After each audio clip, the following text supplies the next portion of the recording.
Assalomu alaykum aziz muxlislar. Bugungi dasturimizda Abduqodir Husanovning maydonga tushgan o'yinlarni tahlil qilib ko'ramiz.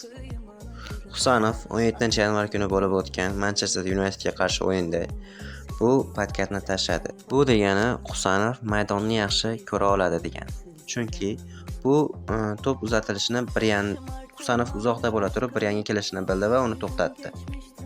Ko'rishingiz mumkin, bu yerda o'sha mashhur Husanovning yelka qo'yish uslubi Varehamga qarshi. Bu yerda Husanov hech qanday qoida buzmasdan Varehamni to'xtatyapti.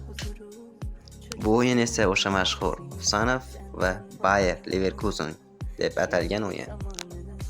Bu yerda Husanov o'yin boshlanishmanoq o'zi parketini tashlab, vingerlar tomonidan keladigan hujumni to'xtatdi.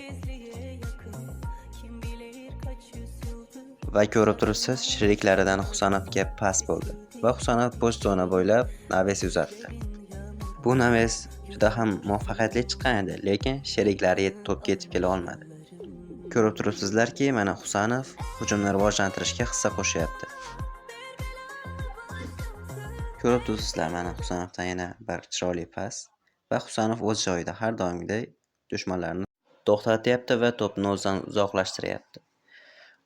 Husanov bir vaziyatda deyarli Leverkusen hujumchilariga imkon bergani yo'q.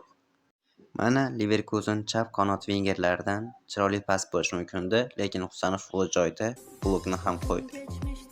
Bugungi dasturimiz shu lavhalardan iborat edi. Husanovga bundan ham yaxshi natijalarga erishishini tilab qolamiz. Hammaga rahmat. Videomiz foydali va qiziqarli bo'lgan bo'lsa, Ibodat futbol kanaliga obuna bo'ling hamda like va izohingizni qoldiring.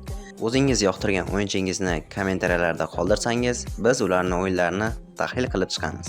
Hammaga rahmat.